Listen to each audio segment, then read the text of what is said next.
Strengthen when strong. Strengthen when you are at your strongest. It's what champions do. It is part of having an elite mentality, and it is 100% what Liverpool will do. But also, in my mind at least, it's what they need to do. Because whilst Liverpool have been sublime this season, whilst Liverpool have been sensational this season, whilst we have watched Liverpool blow teams away left, right and centre this very season, there is a frailty that is on display that Liverpool really do need to analyse, but they are already rectifying it. Bringing Michael Edwards back was an astute move, and you just know that he will be doing everything that he possibly can to ensure that Liverpool retain the Premier League next season. But for us to work out exactly where Liverpool need to strengthen, we need to work out where it's going wrong. And I think that Liverpool have set the bar so high that it is possible to be 12 points clear in the Premier League title race and still analyse where things are going wrong, because that is what the champions-elect do. Never being satisfied, never resting on your laurels, never being complacent. That is the driving force, the foundation level of an elite mentality. And there is no doubt that Liverpool have that. So I believe that Arne Slot will be focusing on where it's been going wrong far more than where it's been going right. The obsessive nature of a perfectionist will force them down this road. Now, I'm terribly sorry to do this. I don't mean to interrupt the video. I really do hope you're enjoying it, but I just have one favour to ask. Could you please click that subscriber button? It massively helps me out, and I would love to welcome you into this community. Thank you so much. Just click subscribe right now. Thank you. So if you analyse Liverpool's last 10 games, you're looking at 5 wins, 3 draws and 2 losses. For a team like Liverpool, that is distinctly mediocre. And I just labelled Arne Slot a perfectionist. I don't think anybody will have an issue with me saying that about him. You just know that through his eyes, that kind of form will not be good enough. The relentless brilliance that they showed at the beginning of the season is nowhere to be seen. The team unity is not there. The cohesion is not there. The dominance is not there. The brilliance from the touchline is not there. And the dazzling contribution of the superstars has also softened a touch. Let us use the best player in the league as a case study to prove this point. The trailer on this very channel. It's me talking about Mohamed Salah. I made a documentary featuring and focusing on Mohamed Salah. In that video, I acknowledge that he is a great of the game. In that video, I acknowledge that he is not only a Premier League great, but also a Liverpool great. Now, when you think about what a dazzling institution Liverpool Football Club are, when you think about the icons that have played for that club,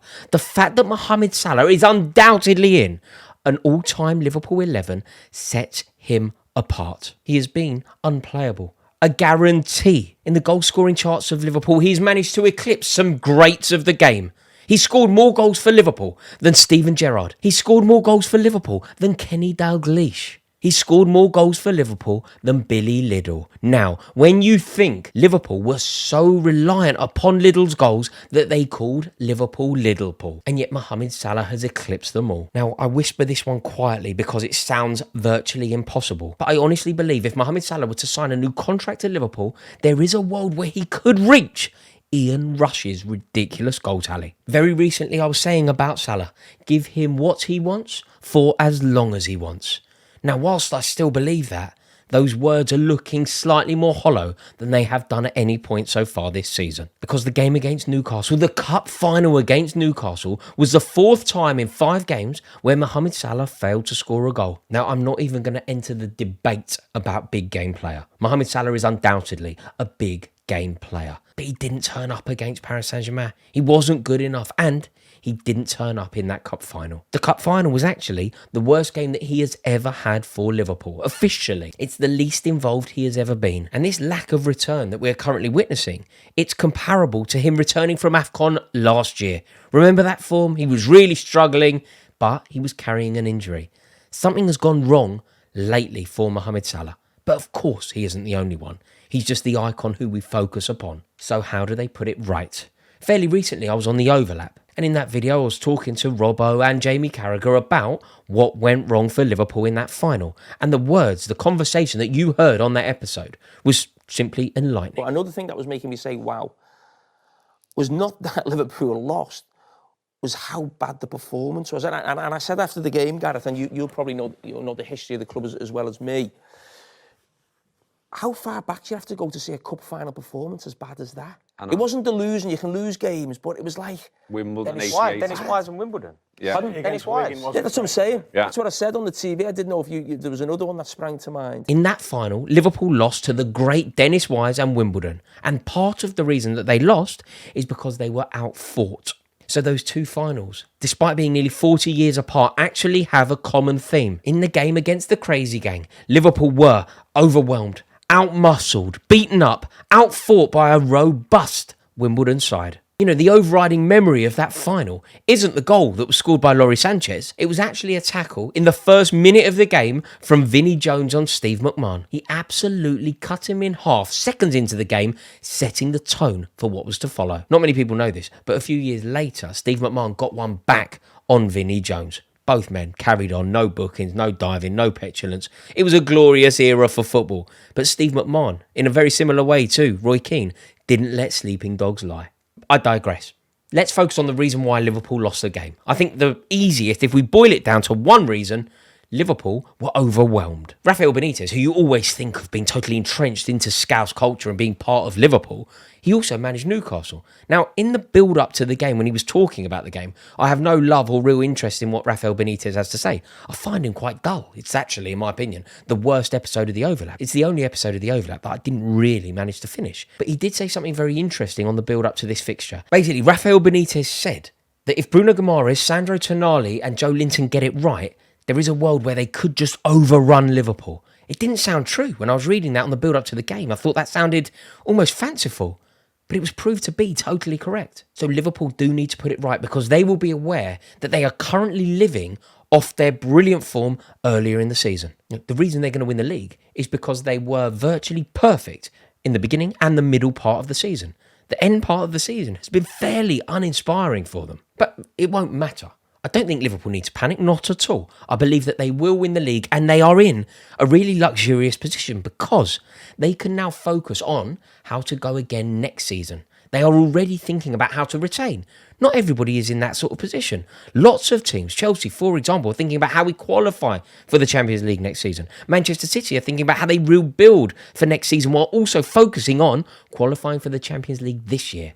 Liverpool have one hand on the trophy already. This year is secure. They can already be focusing on next season. And there is no doubt in my mind that they will be doing that because they only need 5 wins and 1 draw to win the league this year. That's assuming Arsenal win every game between now and the end of the season, which I think we all know they will not. So 4 wins and a draw. It becomes 3 wins and a draw. It becomes beat Arsenal 2 wins and a draw. It becomes Liverpool will win.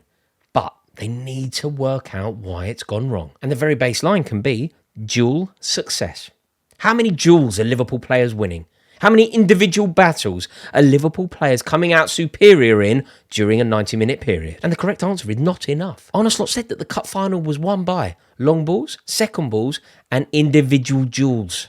Across this entire season, if you analyse Liverpool's 10 worst dual win percentages, 3 of them came this month. 3 of them in March. So across an entire season that started in August, on 3 occasions where Liverpool have lost the most amount of duels in a particular fixture, 3 of them have come in a month that isn't even finished yet. Twice against Paris Saint-Germain and once against Newcastle. If players are not winning their individual duels, you are never going to win a game. Of course, football is a collective responsibility. Of course, football is a team sport. If various players on the pitch are losing their individual battles, what on earth are the team going to do? They're going to lose games. I think some people might be saying here that it isn't about personnel. It isn't necessarily about the players available. It's partly because Arne Slot doesn't rotate. There's a truth to that we should explore. Now, I know I've seen the stat going around that tries to disprove this theory. Liverpool have used 31 players in all competitions so far this season. Therefore, that's quite a lot. There's a big squad. There's lots for Arne Slot to choose from. But that 31 is very misleading. It doesn't tell the story at all. Arne Slot does not have 31 players to choose from. If you think about the players that Arne Slot genuinely trusts, he uses a squad of about 14. 14 players week in, week out.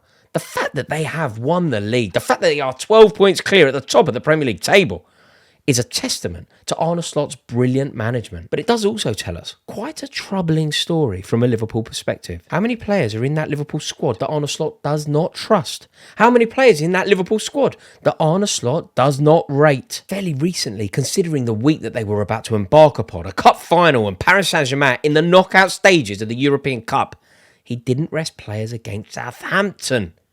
It tells you he doesn't trust his squad at all. And players like Harvey Elliott, Endo, Darwin Núñez are all surplus to requirements. Harvey Elliott, he simply does not have the pace. Endo, he doesn't have the ball skill. And Darwin Núñez is just far too erratic to play the Arne Slot system. Maybe Jurgen Klopp could get a tune out of Darwin Núñez. But for Arne Slot, a man who is preoccupied with Dutch control, Darwin Núñez is a waste of time. Is Andy Robertson genuinely good enough anymore? Is Tsimikas genuinely good enough? I think Diogo Jota's an excellent player, a brilliant finisher, but his injury record is such a problem, and the frequent injuries that he suffers has to be so frustrating for a manager like Arne Slot. I believe that he will believe that he can improve on that position as well. And Chiesa is another one, unconvincing so far at least. And as a result, Arne Slot is so reliant on the same players over and over again. Meaning that Ryan Gravenberch, who played about 1,800 minutes last season, has so far this season managed to accrue 3,500 minutes. No wonder his performances have dropped off. No wonder the intensity that he plays at has dropped off. From 1,800 minutes in a full season to 3,500 minutes in March. Give the guy a break, man. What chance has he got? He needs reinforcements and backup. And when you hear that, you understand why Liverpool are faltering. Because this team wouldn't like the idea of someone breathing down their neck. I'm not sure that they would cope if they had a Pep Guardiola team chasing them and point behind. But they're going to be fine because of what they did earlier in the season. That's the point of the cushion. When people say you're lucky you got a cushion, don't accept it. They're not lucky they got a cushion. They secured themselves a cushion for this very purpose. But one thing I'm sure we can all agree on is that it is unsustainable. Next season, Ryan Gravenberch can't do the same again. So Liverpool need to get it right. Edwards needs to get it right. FSG need to get it right. The reason why they were such a force under Jurgen Klopp is because from the top down, the club were virtually perfect. Everybody got it right. From FSG down. Klopp. Perfection. The sprinkle of stardust that he poured on that squad, turning players from being very good Premier League players into the best player in their position in the world. And I think Arne Slot can do that. I think Arne Slot has the ability to elevate players' performances, but he needs to be given the players in the first place. Over the years, think of the players that Liverpool have missed out on. Romeo Lavia, Jude Bellingham, Moises Caicedo. That's just midfielders recently. Last year they barely signed anyone, just Chiesa. And look at how well they are doing. Arne Slot has proved that he is the man to back, and Liverpool now need to do just that. But it's going to be very interesting to see what kind of player he signs. What team does he want his Liverpool team to be? What's the profile of player that Arne Slot is going to try and bring into Anfield? We have seen that there is a lack of physicality in that Liverpool midfield. But Mikel Arteta has proved that you can make a massive mistake when you prioritise physicality over ball-playing midfielders. But then you have to remember that Arsene Wenger proved that you can also make a mistake prioritising ball-playing midfielders over those with physicality. The physical ball players. It feels like a different era. The players that I hold in such high regard. Patrick Vieira, Steven Gerrard, Roy Keane, Frank Lampard, Michael Ballack, Michael Essien. They had physicality, but they were also ball players. These days, who's that? Rodri is a ball-playing physical midfielder. Bruno Guimaraes is certainly that. But generally speaking, it feels like you're one or the other. You're either excellent on the ball or you are an excellent athlete. So I think it's going to be very interesting to see what Liverpool do. But there needs to be a clear out, and there also needs to be some aspirational signings. I mean, top tier. Slot deserves it. Whether that's Jeremy Frimpong arriving, whether that's Julian Alvarez arriving, whether that is Alexander-Arnold arriving. There is no doubt that this is a pivotal summer for Liverpool Football Club. Trent Alexander-Arnold, I believe, will leave. And I also believe that Liverpool can easily live in that world. They desperately have to try and keep hold of Van Dijk. They desperately have to try and keep hold of Mohamed Salah to retain their Premier League title. But even if they manage to do that, as champions, it is so important that they strengthen when they are already strong. Strengthen at the top. It's how you retain titles. It's what Mourinho did. It's what Fergie did. When we were fantastic, when we won the league at a canter in 2005, there was a midfielder in Europe who was catching the eye of everyone. Chelsea already had the best midfield in the country. And what did we do? We went and we signed Michael Essien. Partly to make the statement, partly to stop others improving, and partly to strengthen the best midfield that was already in existence. And that's what Liverpool should do. Tell Mohamed Salah to stay because you're going to link him with Alexander-Isak. Tell Virgil van Dijk to stay because he is going to be the stalwart of a new-look Liverpool midfield, comprising of Anthony Robinson and Jeremy Frimpong. And if Liverpool do that, if Liverpool genuinely go for the jugular in the summer, there is no reason why this season cannot be a foundation to build on for years to come. It is going to be very interesting because Liverpool have slipped up a touch. It hasn't been plain sailing. They haven't looked like their marauding self earlier this season. But there is no doubt in my mind that the people running the club know what they are doing. And there is no doubt in my mind that Arne Slot is a genius and Liverpool are going to be just fine. So there we have it. They are my thoughts on how Liverpool rebuild this summer and do their best to retain the Premier League next season. Let me know your thoughts in the comments below. If you've enjoyed it, please give it a like, please click subscribe, and I look forward to seeing you all on the next video. Cheers.